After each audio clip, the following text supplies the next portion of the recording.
The following is a Just Green production brought to you by the Might Be News Network.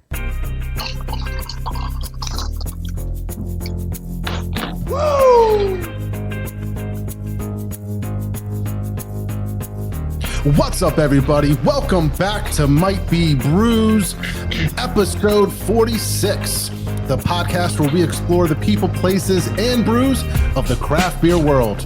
My name is John. With me, as always, Mr. Steve. How you doing tonight? Happy Christmas Week Eve. Christmas Is that Week a thing? Eve. That's hilarious. Eve. So is it Christmas Week Eve? I think so. I like it. I'm going with it. That sounds like a thing, and I like it.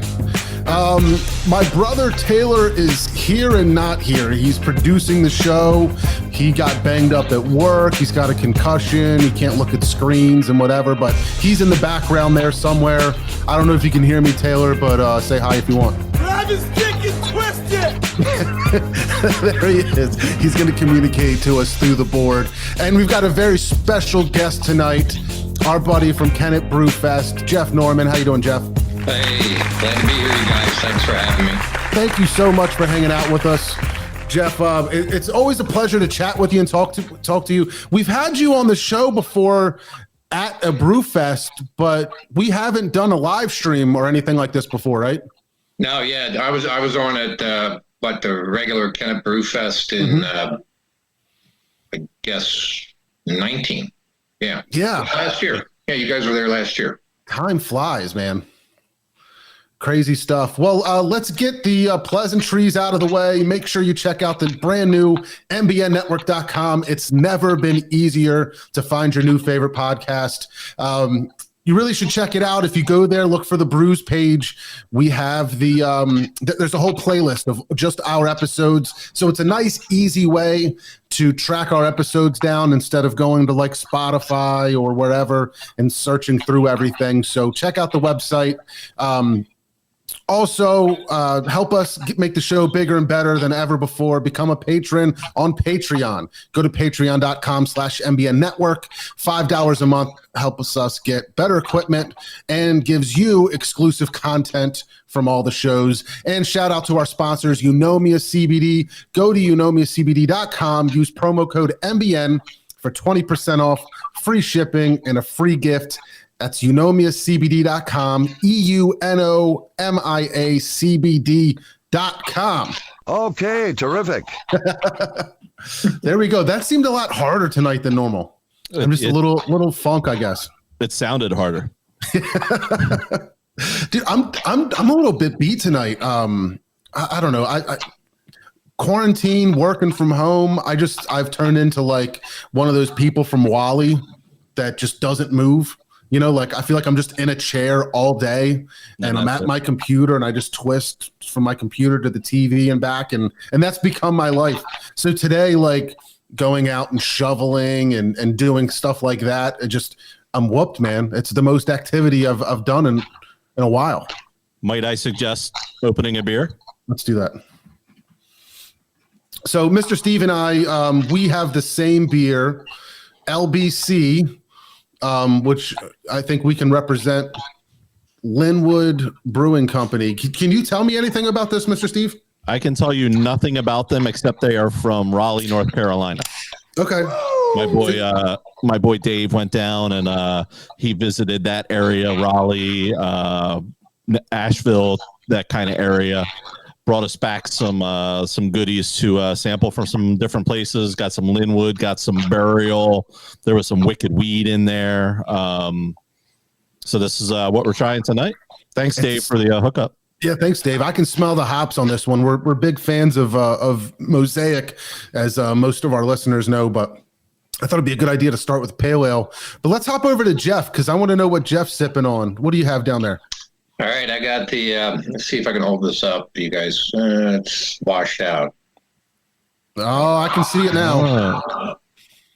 I've got the Brew Gentleman, I believe it's pronounced Mise and Rose, the table beer, the Belgian oak barrel table beer that you guys love so much. Oh, I love that beer. I thought I'd break that out for the evening. A very, very tasty beverage. just to piss you off, I guess. I've got one in the closet. Don't make me break it out. Jeff, you got a shout out here from Miss Olga over there at Dressler State. Oh, yeah. Hi. Oh, man, I love them. They're such nice people. They're the best. So, Jeff, really exciting news. We know that Kennett WinterFest, Kennett Brewfest is one of our favorite events. It's just so much fun. You do such a great job putting it on, but obviously with COVID, the Kennett Brewfest this summer was turned into the Backyard Edition, which was a really cool take on things. And now we've got the Kennett WinterFest doing the same thing. I saw Backyard Edition, but I also saw you guys call it the what was it? The Bonfire Edition. Bonfires and beers. Yeah. Bonfires and beers. So it's really exciting. Tickets go on sale tomorrow at 10 a.m. So anybody that's watching, that's listening to us, make sure you set your alarms. It seems like these things sell out pretty quickly. Is that right, Jeff? Yeah, I don't have the direct e-tix link, but if you just go to www.kennettwinterfest.com, you'll be able to click through right there to order. Surprisingly, in the fall, the Backyard Edition of the regular Brewfest sold out in about 5 days. Wow. Which we really had no idea. I mean, it was a first time thing. I didn't even know if it was a great idea, but I just knew we had to try to do something instead of kick it down the road to 2021 like everyone else seemed to be doing. So everyone really embraced it, and the brewers are just fantastic. I mean, they get on board. The initial idea was to just do a case.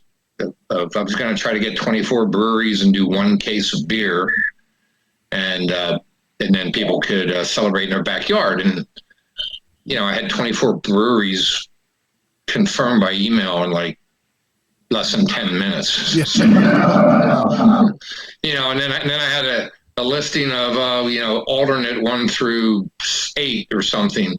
So I just talked to the committee and said, I really think I can get to 48 here, and we could do 2 cases, which would be a kind of a neat idea. You could buy just one, but the hope is that most people will pick up one of each. And then it also reduced my ask from the breweries, which made it a little more palatable to some of them.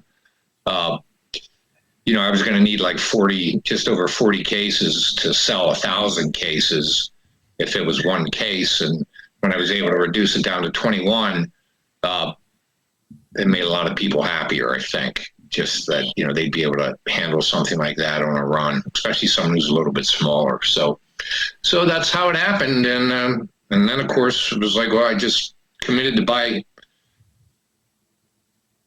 thousands of beers they sell, and it went really well. So the logistics for the Winterfest are a little tougher. It was no picnic putting the other cases together. I mean, we literally had 2 lines of 24 breweries, and we had to hand pick and go down the line and set them down at the end, and someone snapped them all together. We had to unsnap everything. So the idea of trying something different or even reinventing again for a time when you have less daylight, because we had to put the cases together outside, and now we could be doing it with gloves on our hands because it might be 28 degrees. So I think we thought it was so successful that let's just follow the model again. I think it just makes sense. So out of all the breweries that you guys got involved, I'll show a picture here in a minute of all the breweries that you guys got, but what goes into reaching out to them and getting them on the show? Getting them on, as to participate. Yeah, that's pretty much my gig. There are a lot of pieces to the festivals when they're run outside, or even this one now with the case idea. And I have a great set of volunteers and a Brewfest committee of about 8 people that usually put everything together. But I'm the brewery contact. I started the Kennett Brewfest in 1998. So, Wow. like Bill Kovaleski, rolled 2 kegs out of a white van and tapped the beer, that kind of thing. So I have a pretty extensive master list of contacts for breweries. And, I stay involved. I know who's opening. I make contacts right away with new people. We always seem to get a lot of new personnel. So I just think I've built up a lot of goodwill over, 22 years doing the festival. I think the breweries trust us at Kennett. They know we run a good show. They know it's not a crazy frat party, and they enjoy coming. And I usually get a lot of brewers will come to Kennett, which I think is a testament to the event instead of just a rep or something like that. So that's just that's all I do. I get on the horn and I say, look, I got this crazy idea in October. It's not a 6-pack of beer in a Zoom meeting. It's going to be like a real thing, and we're going to make people come to the site. And, I want them to feel like they're coming to the Kennett Brewfest as much as humanly possible. And that's where the Bonfires and Beers was born out of, because this would have been the 9th year for the Winterfest. And the big premise of this was to drink great beer outside, because, if you come to Kennett WinterFest, you're a special human being, and you're going to F it out, and you're going to, anyone can get a big warehouse or a conference area and conference center and drink beer inside in February. But, if you come to Kennett, you're going to stand outside and drink beer in February. And so we want people to buy this case tomorrow, take it home like they did in the fall, fire up the fire pit, wear your mask, hang out with your family, your closest friends, and drink this beer outside, because that's what you would have been doing that day. So let me see if I can get it up on screen here. I would encourage everybody to go check out Kennett Brewfest on Facebook, on Instagram. But here's the picture of the cases. What goes into choosing which beers go into which case? Because I would imagine there's at least some thought to it. It's not just alphabetical, right? I mean, do you? No. Yeah. Well, everyone knows who might be new and exciting and hot, and I know that as well. And that's kind of a starting point. I mean, I've 4 Pittsburgh breweries again. I'm obviously gonna split them 2 and 2. I'm not gonna put all 4 in one case. Yep. But I even mixed them up from over October, so their pairing is different for this case as well. And I just started looking at the master list, and it's kind of intuition of 20 years, of doing this. And I usually run the list by, I don't know if you guys know Jeff Williamson of Waywood Beverage, but they're phenomenal. I mean, we couldn't do either of these festivals without those guys. And because they store the beer, they help set up the case idea. And of course, he knows beer as well as anyone that I know. And, we'll look at it and crisscross and say, why don't we flip flop this one? And, these guys and those guys. And I guess the easiest thing to say is I think you guys could look at the list, and if you feel it looks equitable, then I think I did my job. Well, I appreciate that. It does look like a very well put together list. There's just so many fantastic breweries on there. When it comes to the styles of beer, was there anything in particular that you were looking for, or do you leave it up to the brewer to just kind of put forth what they want to put forth for the event? I kind of leave it up to them, because as in the fall and probably this one, they're not all going to be specifically unique beers for us. We're going to get stuff that's probably in their production line scheduled for February. It's as simple as that. And it's like, we're going to be running and we're going to have, 100 case lot, and thank you for buying 21 of the cases from us. So that happens. But certain things do get brewed, or at least get moved around in a schedule. In other words, no one's making 21 cases of a beer and giving them to me. Every one of these breweries is going to sell the same beer that I put in these cases. But I do ask them, if they can, to hold that beer until after our event, like start selling it that Monday.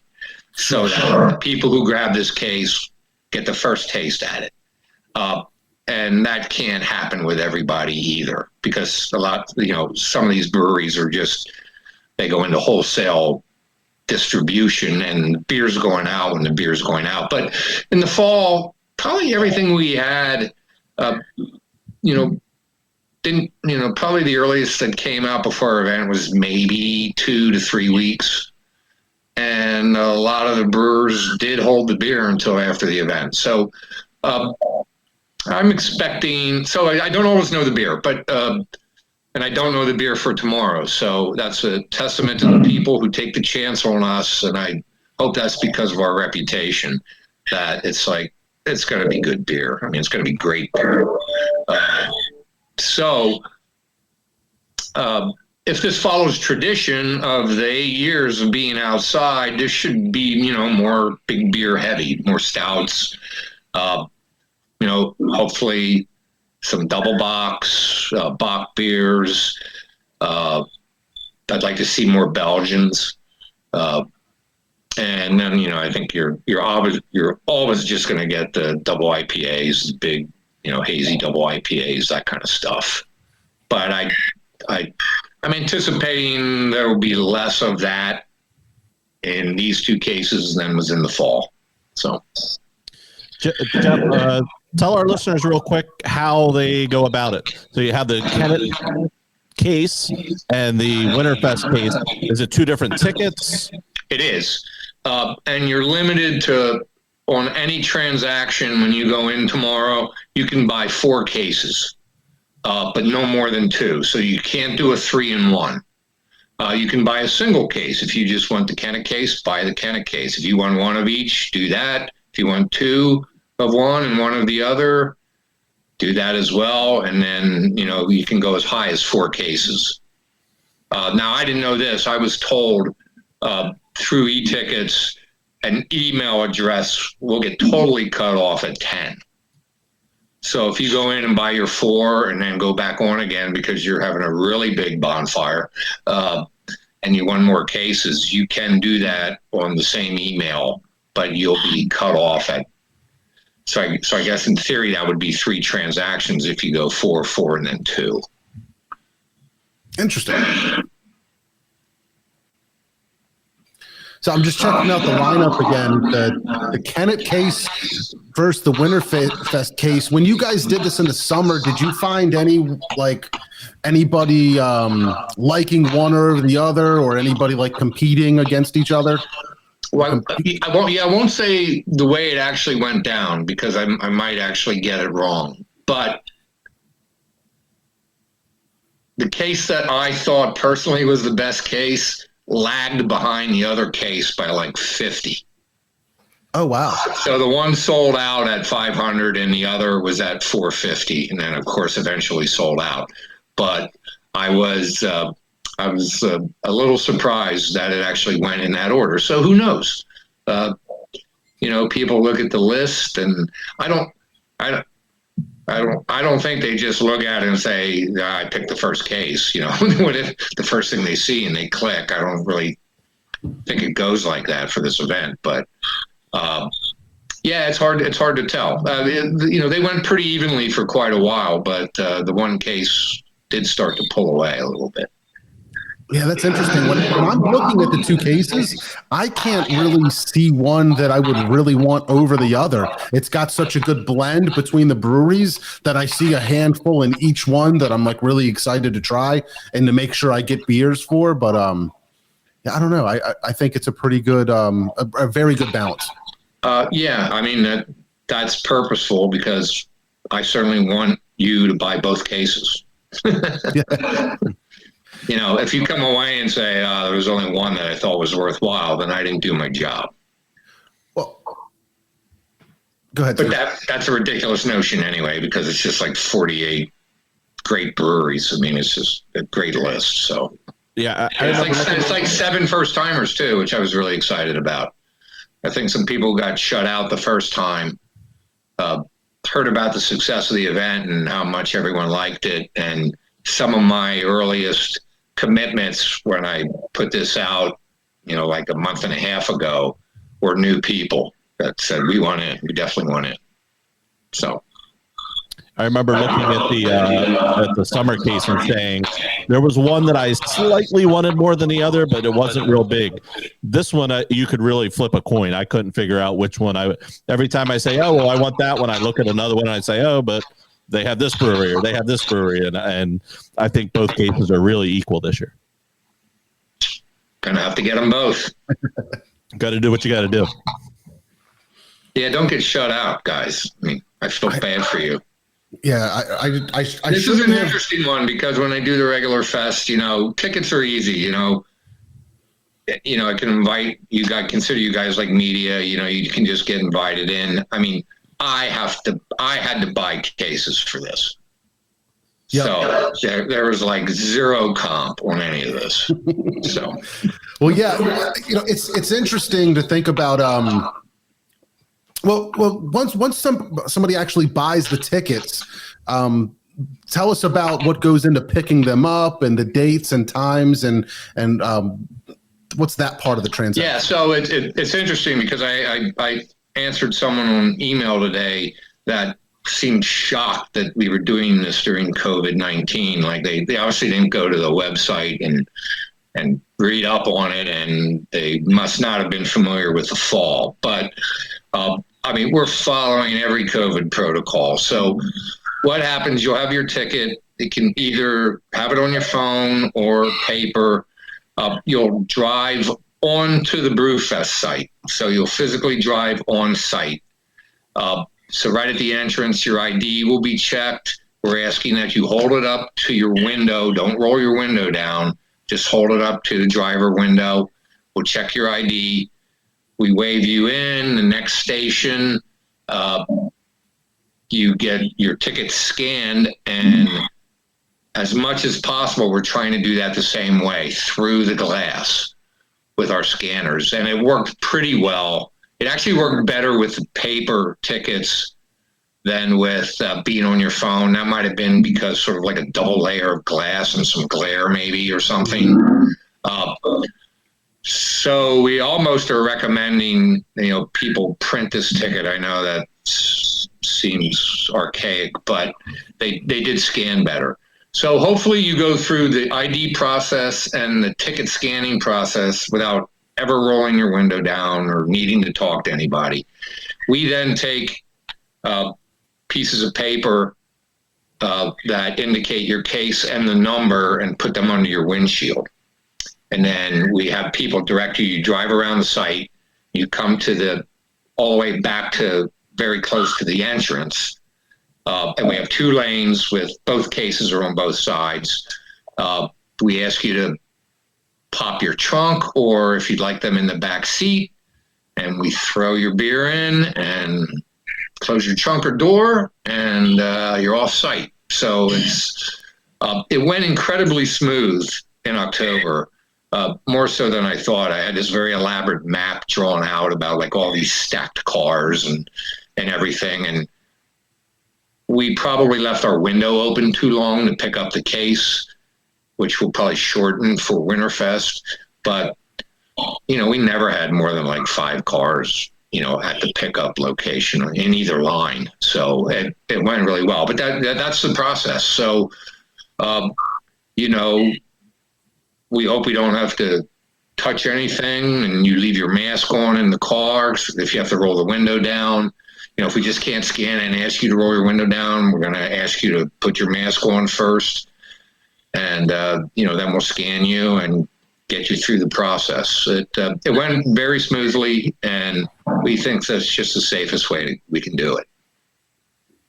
Yeah, absolutely. It sounds like you've got a lot of effort into, just planning everything and making it very efficient. So I don't know, I'm super excited for it. I definitely already have an alarm in my phone so I can make sure that I get them right away. And I think it's going to be fun. Hopefully, I don't know, we'll see, but you're right. I think if you have a small gathering with masks, keep your distance, do it outside with a bonfire. It's a good way to share these beers and, or at least to, I also like the idea of it that it's supporting a lot of local breweries. There are some bigger ones in there too, but there's a lot of local small brewers in there that, maybe are having a little bit of trouble or more than usual moving their product where they're used to, moving things in kegs for draft. And, it may be somewhat of a lifeline to them to be able to, push out a few cases to somebody extra. Yeah, absolutely. And of course, Historic Kennett's a nonprofit. So, I had plenty of discussions for the October Brewfest. If there was any way, we could keep a range on our cost for these things. And that's a tough ask because, in the middle of this pandemic, I know all the breweries are suffering, cideries, meaderies.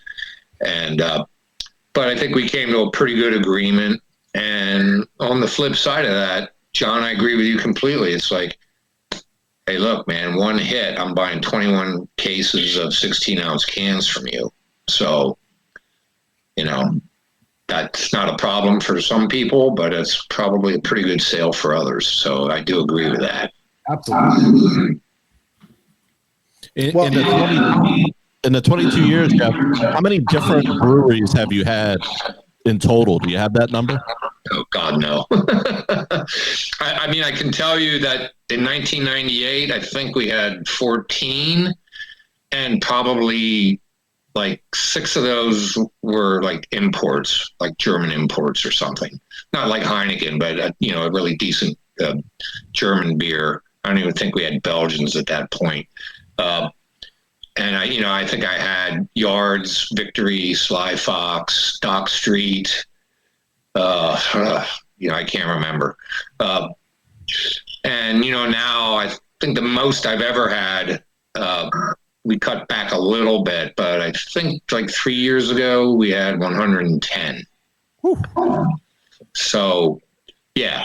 So, some have come, some have gone. I would probably say different breweries, at least in the 200s, I would think. Some come for a while, they don't, and then they come again. It's a really nice addition this year. I was able to get Forest in Maine to do WinterFest.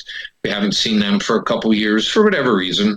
Not because there was a problem or an issue, but internally they just may take a different view of doing fests or whatever. So sometimes stuff comes around and.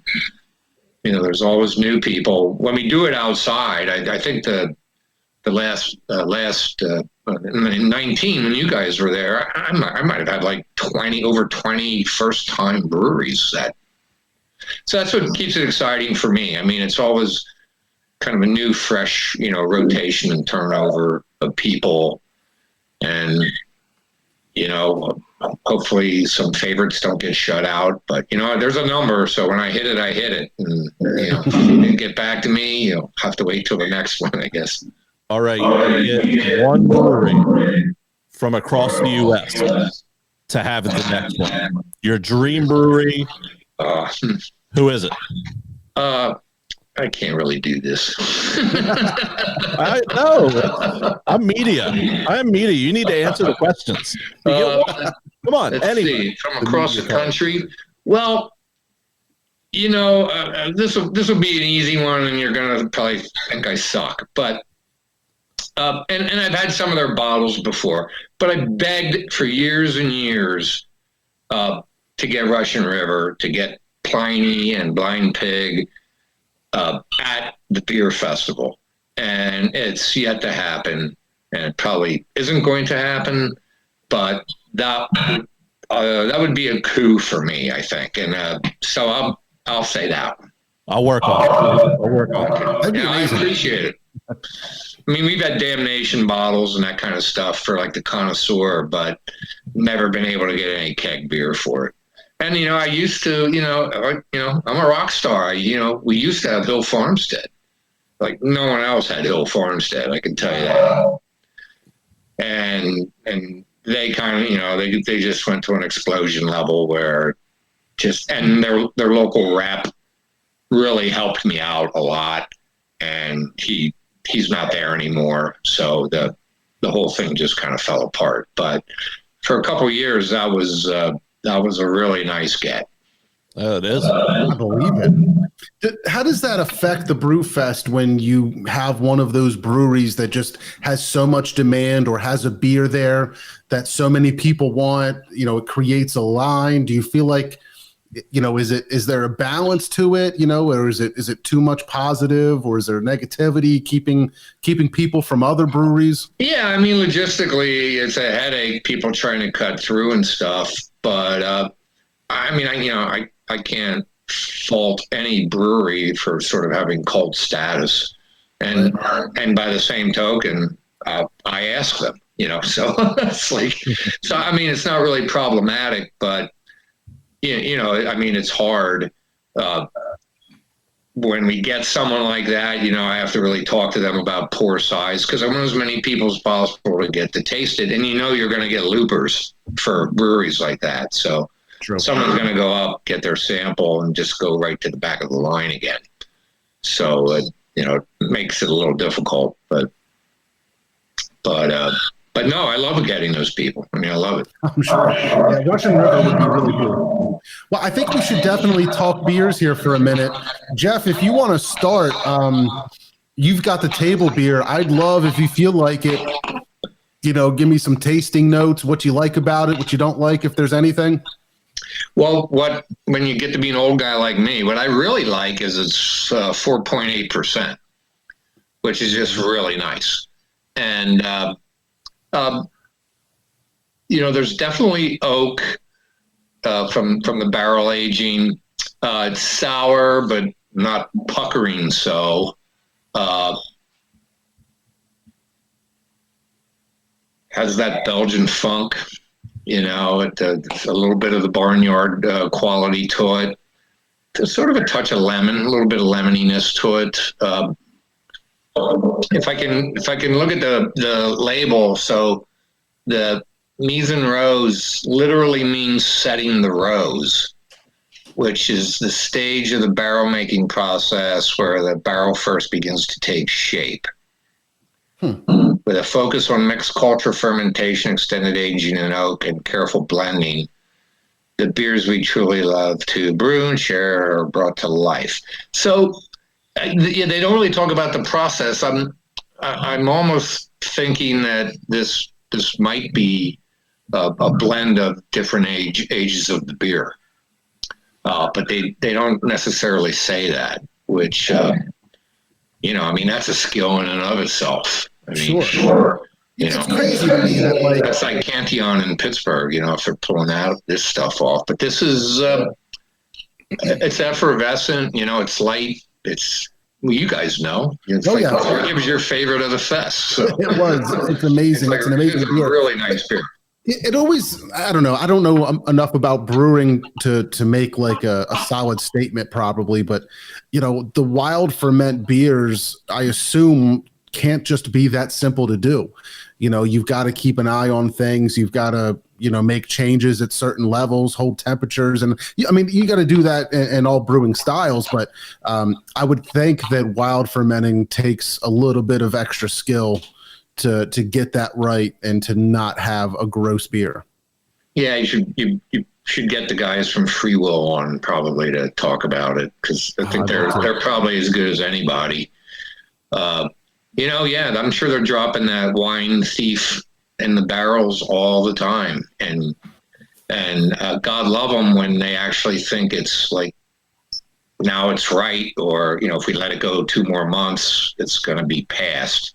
So it's quite a skill, and I'm not educated in any of these regards. I like to drink beer and throw beer festivals, but You know, I hear you. like in Belgium, I know the spiders matter. You know, in the breweries. You know, for whatever reason that is, but they're spinning those webs and they're putting out like natural bacterias, and it affects the beer. You know, when they have an open cool ship. So it's all very That's amazing. yeah, it's all cool stuff. That is really cool. Someone's probably gonna get on and just say I'm full of shit. Mr. Steve, why don't you tell me what you think about this beer? Just as a reminder, we're sipping on Linwood Brewing. What does that say? Concern? Spin that can around. It does say concern. Yeah, see, when you guys were first spinning it, I thought it was 2SP. When you were holding it way back, you know, I was just seeing sort of the dark color and the letters. I wonder what I said earlier when I announced it, because I called it something, and maybe I just said Linwood Brewing Company, but that says concern, not company. It does, and it even says it on the side there. Linwood Brewing Concern. It's an interesting name, but why don't you tell me what you're thinking about this beer, Mr. Steve? I haven't had I don't think I've had a pale ale in a little while, so it's good to get that nice light mouthfeel. It doesn't feel real heavy. It feels like I could drink a couple of these. Good hops coming through. So it's a quality little pale ale for you. Yeah, the mosaic's definitely coming through, but I feel like there's this like interesting. I don't know if it's the mosaic or the timing on it. The way the hops are coming through at some point almost give me like more of an herbal quality than like the normal piney, resiny, juicy. I'm getting some like flowery something going on there. Nice. You know what I mean? Almost like a tea or something, but I don't know. I don't know why I'm picking that up, but. Well, I'm glad you are, though. I do like it, though. I love Mosaic. Interesting. You know, somebody's told us, I think he was even on the show, they said something like, you know, your maybe it was Chris. Might have actually been Chris. Your palate shifts every few years. You know, he might have even been specific to say 7 years or something like that. But do you like have any recollection of, you know, since you've been into craft beer, either one of you guys, like your palate shifting and loving something and then completely changing and like, I can't drink those anymore and I prefer these styles? Yeah, I think that happens for sure.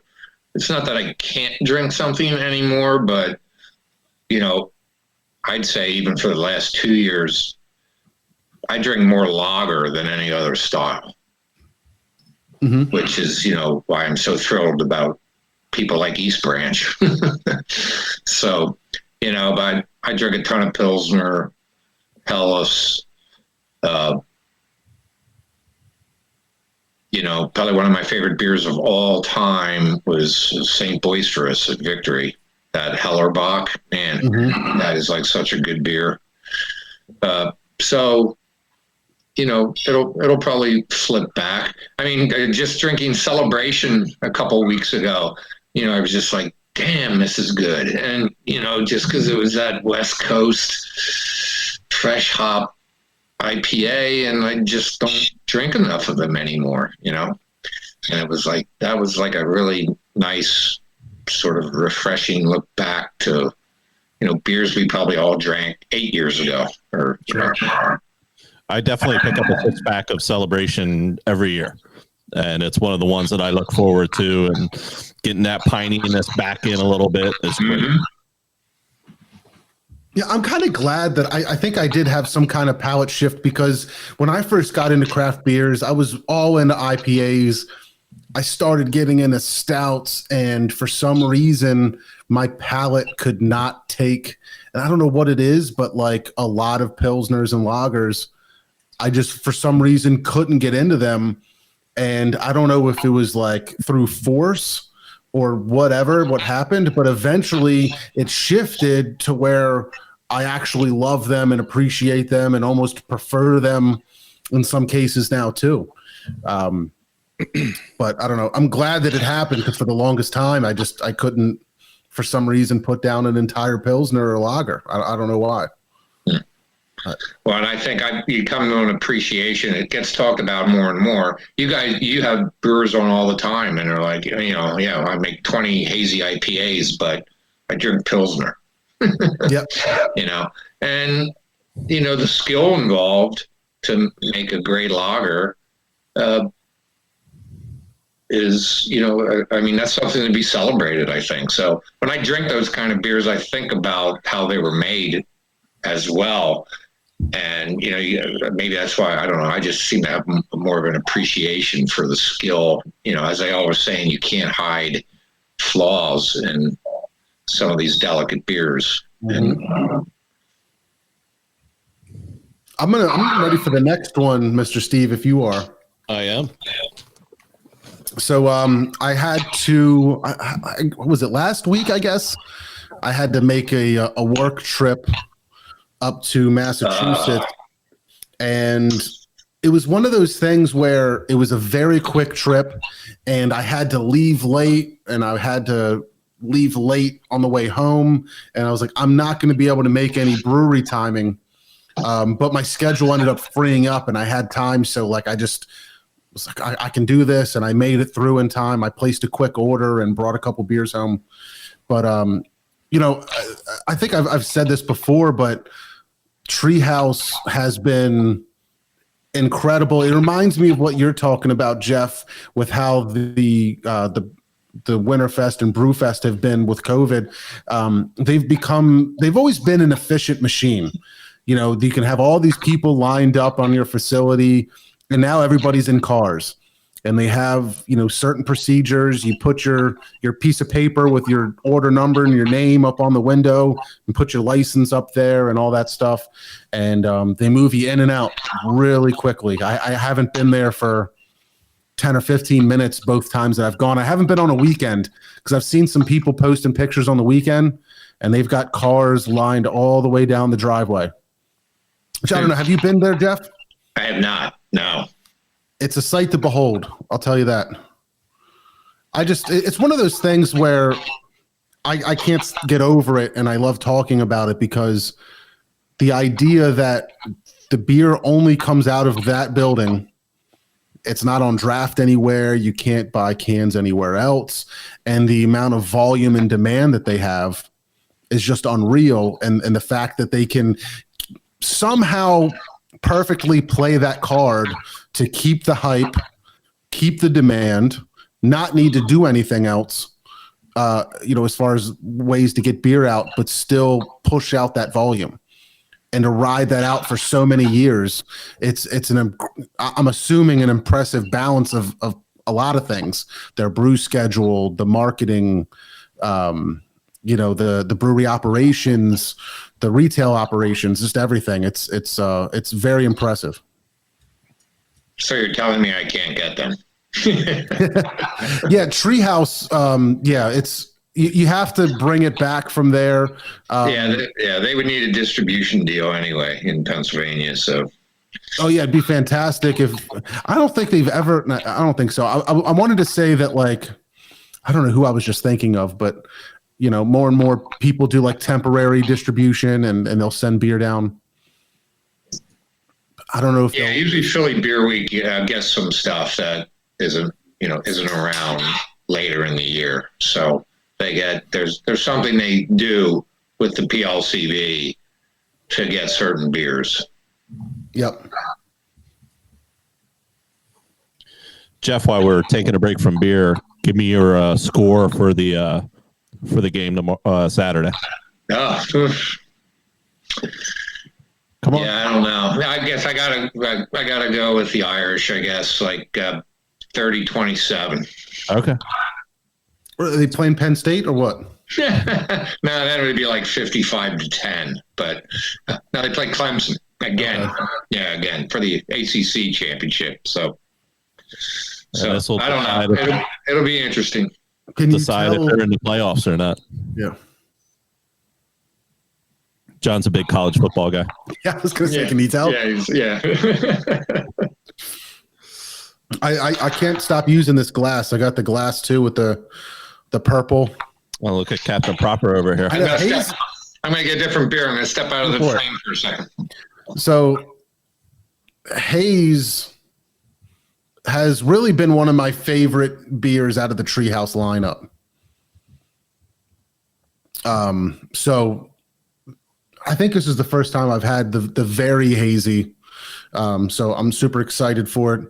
It's got a fantastic color. You know what's interesting is even the American IPA. I got to say their American IPAs absolutely blow me away because for whatever reason, I'm expecting the clear, dank hoppiness, but they still have their Treehouse vibe to it, but just take it a little bit more that direction than the New England hazies. And I find myself actually liking those the best out of the batches of the mixed case or whatever. I love that lager that was in this last batch. Oh my goodness. That one might have been my favorite beer out of the entire batch, actually, this last one. It was was it oak aged, I think? Yeah. Oak aged lager from Treehouse. And that's one of those things, man, they do those beers fantastic also.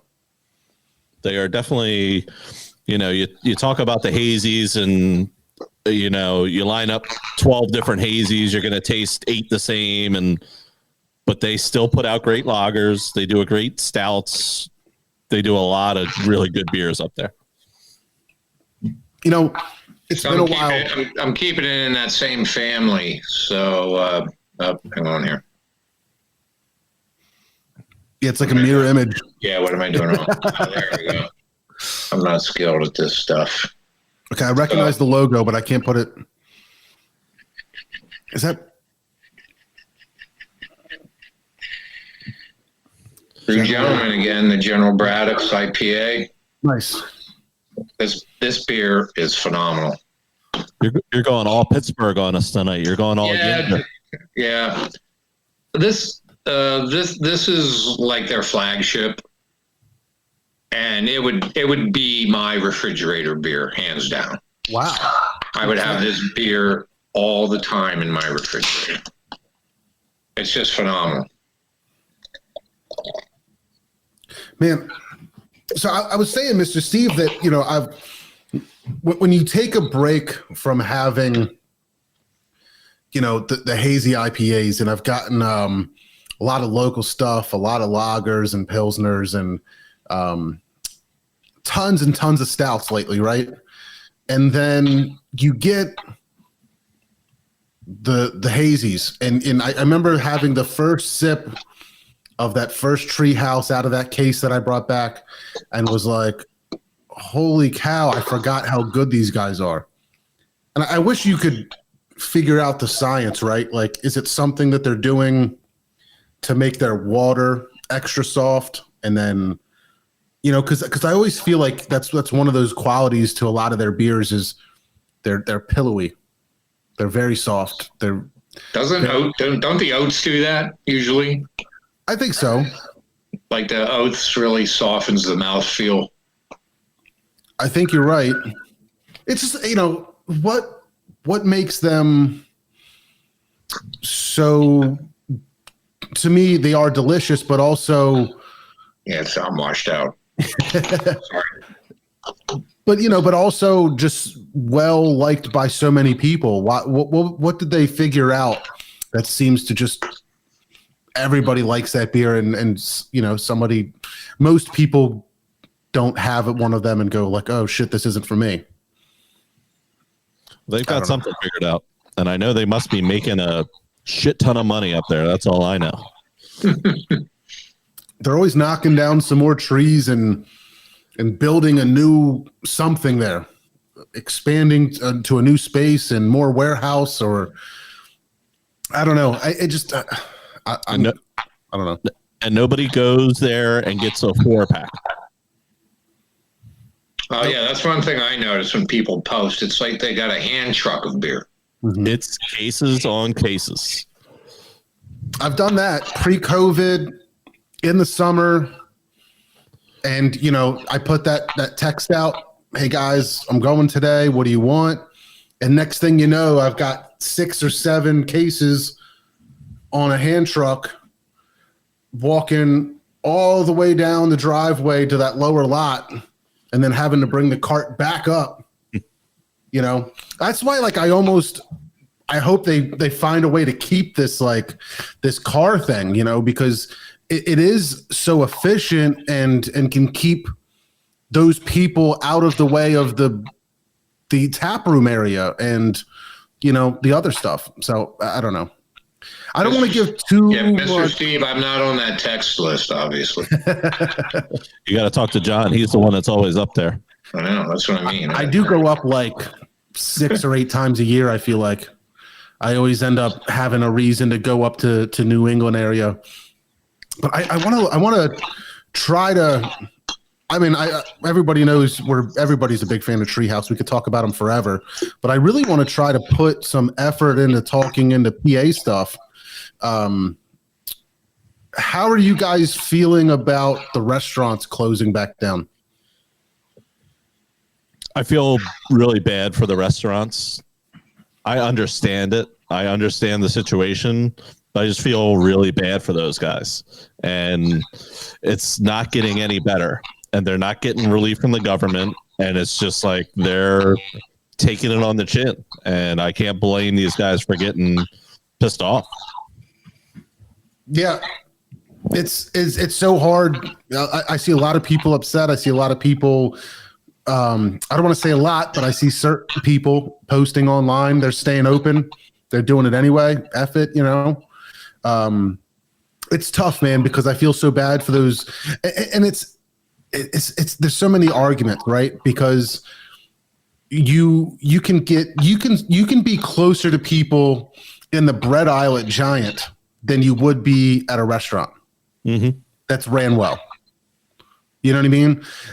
The way that they're picking and choosing things is I don't always necessarily agree with, but at the same time, I am terrified to be the reason that somebody gets sick and potentially one of their family members, passes away. So I want to be like, everybody just stop and shut up and deal with it. We'll be through this eventually. Things will get back to normal, but there's a lot of businesses that are struggling that may not be able to reopen afterwards. Yeah. My opinion is, I just think we all know all of this could have been handled much better. And these people are suffering because of the mismanagement of the virus. That's how I feel about it. They should be getting some sort of relief. When PPP money goes to giant corporations who don't need it and, whatever, it's the system. It's like scamming the system. The fact of the matter is you can't go in these places without taking your mask off. You have to take your mask off to eat and drink. Mm-hmm. And you may be close to that person in Giant, but hopefully you're still moving. You're not that stationary, and you better have your mask on, I would hope. So it's really a tough situation. I don't really understand conceptually the idea of going online and announcing that you're going to break the law to thousands of people. I don't really understand that part of it. It's weird, isn't it? If you're going to stay open, just stay open. Yeah, I'm sure some people, the constituents that come to your place are going to know you're open and they're going to come. It's like you're trying to make some point, and it's like, well, you're going to be pretty easy to find. I don't know. I don't know how much the enforcement arm of the LCB is like really going out there after people, but yeah, it's a shame. And quite frankly, I had concern about it for Winterfest. When that got announced, that just that made me cringe a little bit, because it was like, I got people signed up, but they got to make it through.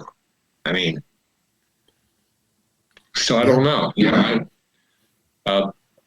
I know breweries in PA post a lot of stuff, constantly. Shout out to them.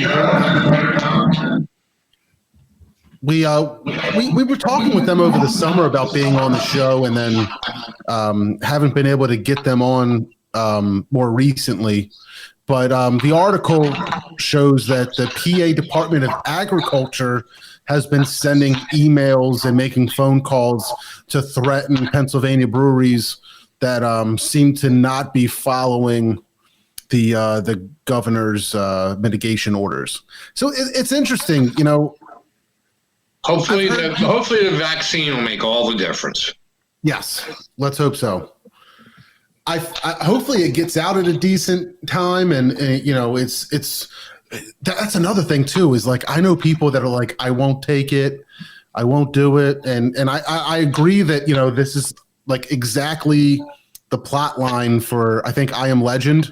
You know, there's like a massive virus that they send out a thing to, and then everybody turns into those zombies, but they're actually fast and not slow, and nobody wants that. But and that's terrifying too, that all the nurses and first responders are getting it first.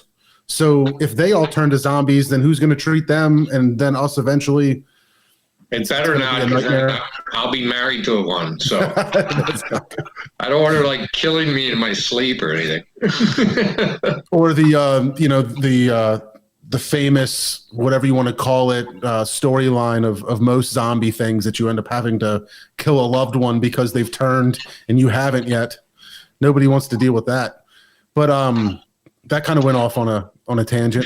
But no, but you know, it's interesting because I've heard some people say the cops can't do anything. It's not law. It's a mandate. It's different. They can't do anything. You can't get arrested. They can tell you should do this, but then you can't do anything about it. I don't know. It stinks for so many people. There's so many jobs and so many places that are hurting that really need the help. But at the same time, I don't know. A lot of other companies have figured out how to adapt, and hopefully everybody else can figure that out. Well, like Taylor said in the chat, make sure you're hitting up your local joints. Try and get some takeout. Try and still support these guys. Grab some gift cards. That's a good thing, to put some money in their pocket and hopefully use those gift cards down the line. Shout out Phil Murphy. Phil Murphy, great guy. Thanks for hopping on. We've got Sean checking in. Fish, of course.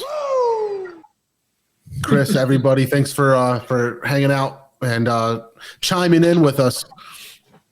But yeah, I thought that was kind of interesting. The Department of Agriculture, of all people, was the one in trying to enforce this. So that's kind of interesting. I got another one for you. I saw the funniest meme. If anybody's familiar with the Facebook page, Worst Beer Blog, it's definitely worth following. It's hilarious. But then they posted a meme today that said, when Best Beer Blog follows your brewery. Because I guess if you're getting their attention, they might repost some of your stuff. But I wanted to show you guys one of the things that they posted today. It's hilarious, and I'm not sure I'm crazy about the marketing here. This is Satire Brewing Company, and the beer is called Winter Whiz American Pilsner, 5.24%. Fresh, light, yellowish, looks like pee in a glass, aka Whiz. And exhilarating on cold, or as exhilarating on a cold day as when you relived yourself after the idiot driver wouldn't pull over when you had to go. I'm good. I'm good on that. I can't imagine that anybody would be super excited to try that beer after that Facebook post. Yeah, I question whoever is in the marketing department on that one. It's a little less subtle than Golden Shower. Yeah, just a little bit, right? Yeah. So I got another one for you guys that I wanted to show you again. Breweries in PA do such a fantastic job. Beer news, everything that they do for the industry. This I really like. I'm always talking about marketing and creative ways to market a brewery and to come up with new ways to sell your beer. This one is Workhorse Brewing is introducing subscription packs. So everybody is used to those subscription services where you can get, a beer box a month, and it's always the stuff that doesn't sell or has, the super long, the dates on them where they were canned a year ago, and you just end up getting, the not the best stuff sometimes. This, I feel like, is a fantastic opportunity for breweries where it can be given as a gift. You can try new stuff, whatever the case may be. It's a very, I think, interesting way to get people hooked on, because you see it all the time in all kinds of other verticals and markets where you subscribe for your razors and you subscribe for, your air filters for your HVAC, or you subscribe for whatever else, and tons of subscription options. To see it done by a brewery, I think, is a new and exciting way to move and sell and ship your beer very easily and very predictably. So what are they doing? Do they send you a 4-pack? They send you a 6-pack? What's the... I used to buy 12 albums for $1. That was a good deal. Beer fans can choose between a 3, 6, or 12-month subscription and will receive a mixed 6-pack of 16-ounce workhorse beers each month. That's not bad. No. Each subscription includes your choice of an additional perk valued between $25 and $75, depending on the length of your subscription. So I wonder what that is. All subscriptions also include a discounted flat rate shipping for both at-home delivery and PA statewide delivery, regardless of location. So, I mean, just imagine, like, anybody who's a fan of a brewery, if you were there enjoying a beer and they say, guess what? If you live in Pennsylvania, sign up for this subscription service, we'll send you a 6-pack once a month. It's not like you're subscribing to something that's completely outrageous or that's going to cost you too much money. It's like an easy way to get the beer at home. And it's hopefully something that you really like. It sounds like you're going to get new releases and fresh beer. So exactly. It's fresh. It's from a brewery that you like. I don't see any reason why every brewery doesn't start offering that option. I mean, I know it's not logistically the easiest thing to get into, but a lot of breweries have changed the way they're doing things. They're shipping now. They're finding new ways to get their beer out. They're doing home delivery in their neighborhoods. I think it's a fantastic way to sell beer. Yeah, I think that's a good idea. Yeah, it is cool. I wish them luck. Last one that I have here on the news list is buddies of ours, Root Down Brewing Company. I've got to get them on the show. Mike and I have talked 100 times about it and have not made it happen. But Root Down is released a new beer. It's an ESB. We were just talking about ESBs on the last show. But 50% of the proceeds from this beer, Colonial's Holiday Special, are going to the iconic Colonial Theater in Phoenixville. So if anybody's not familiar, Root Down Brewing, Phoenixville, fantastic brewery, fantastic people, fantastic beers. They won gold for American IPA, I think a year or two ago at GABF. They do fantastic styles of every style. They do great Pilsners and lagers. They do fantastic IPAs, stouts, everything. But really cool little project. If you guys don't know, that Colonial Theater, when you're driving down Bridge Street in Phoenixville, I believe part of The Blob was filmed there. I don't know if they show movies so much anymore. I think they do a little bit, but maybe it's more, like more like a theater for plays and things like that, as opposed to movie showings. I don't know if have any of you guys been? They've done some music, but I think it's pretty limited. I think like the Psychedelic Furs were there last year or something. But I don't think they do that a lot. So you might be right. Like it might be more independent film stuff and local production stuff. Yep. I get pretty jealous of your Instagram and your Facebook sometimes, Jeff. You look like you have a very good time getting out after concerts. I mean, that was all man. pre-COVID, but It's like one of the things I miss the most. I bet. It's just crazy. How many shows a year, if you had to guess, do you try to get to? It's probably not as many as it seems. I would guess 30, like maybe, 3 a month, 2 months, somewhere 25 to 30.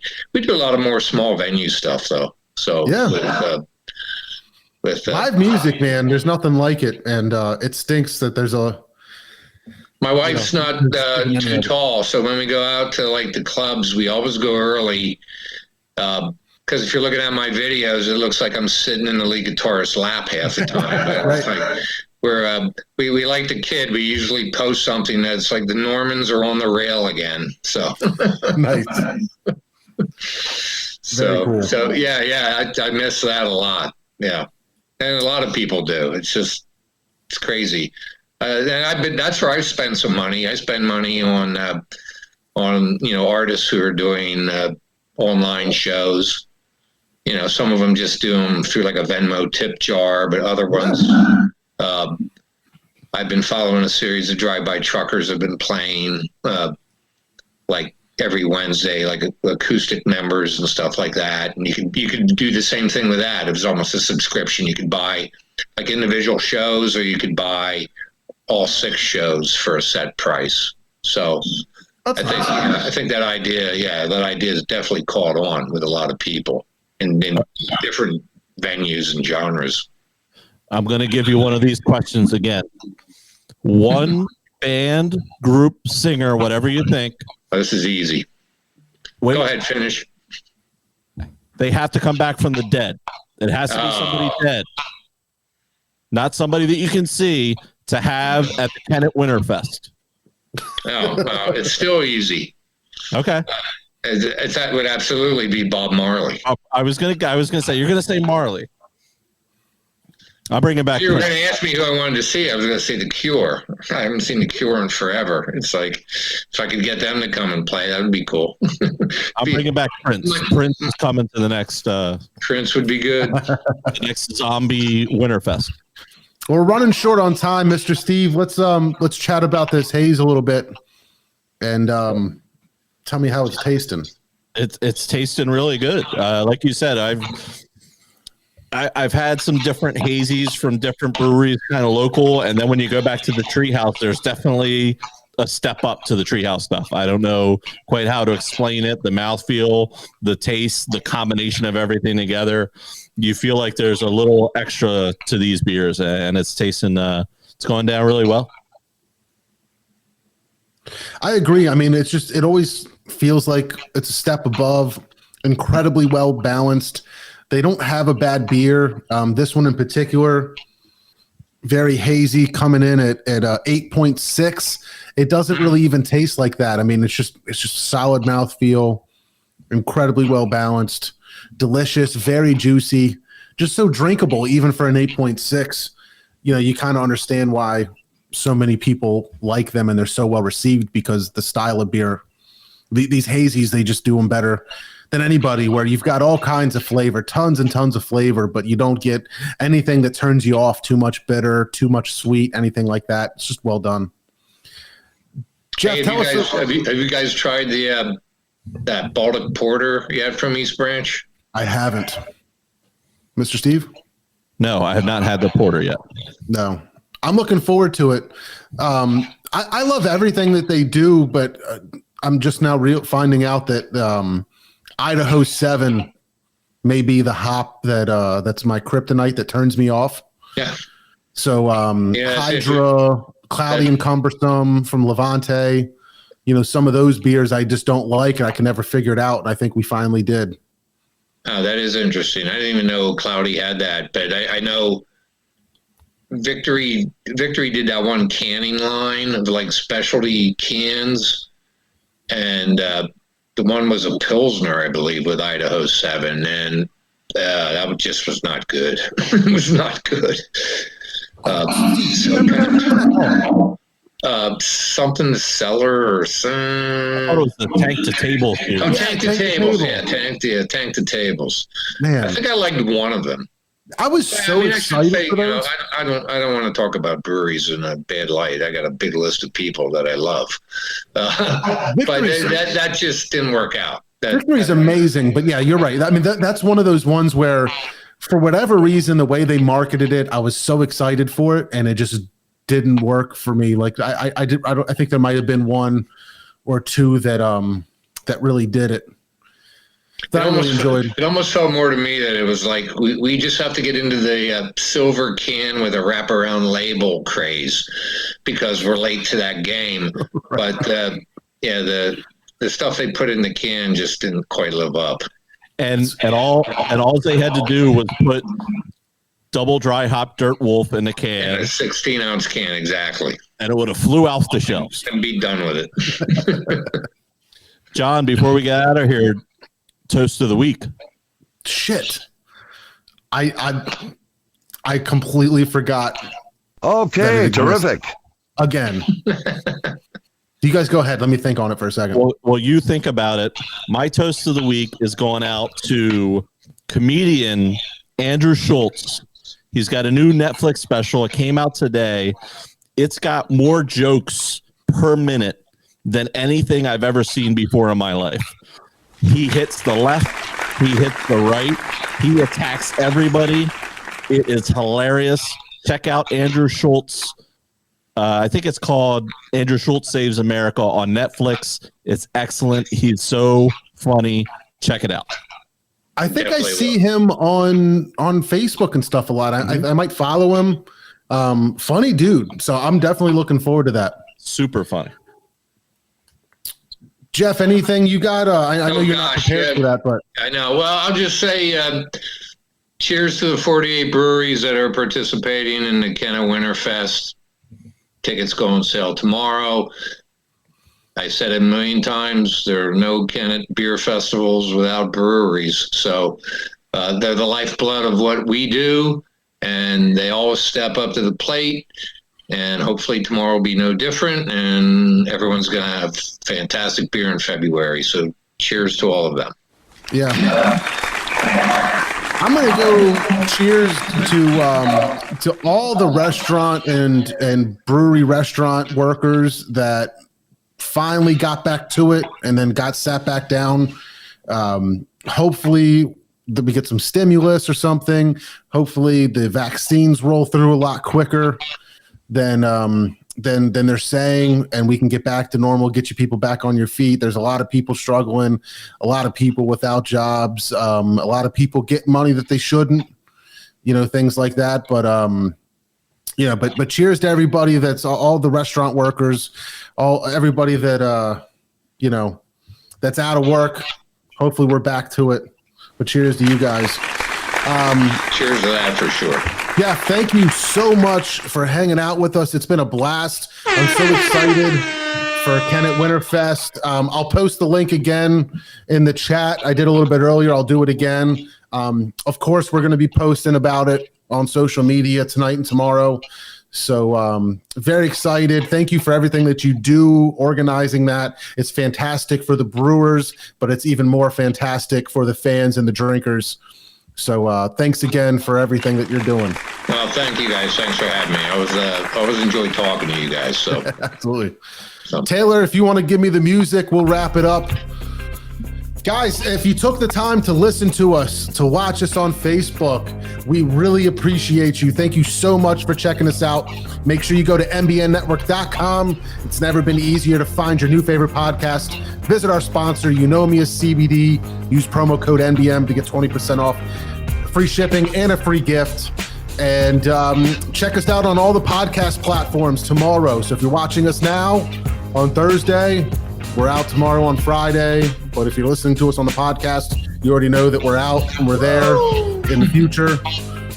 But Jeff, thanks again for hanging out. We're going to stay. We got one more beer that we're going to crack. We've got little guy Ralpheus from Free Will. So we're going to hang out on Facebook for another couple minutes. But everybody in podcast land, we love you, and we'll talk to you next time.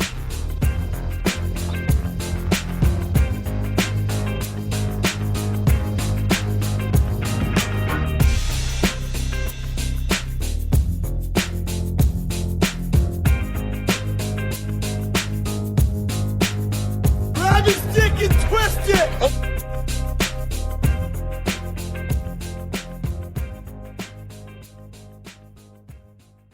Okay, terrific.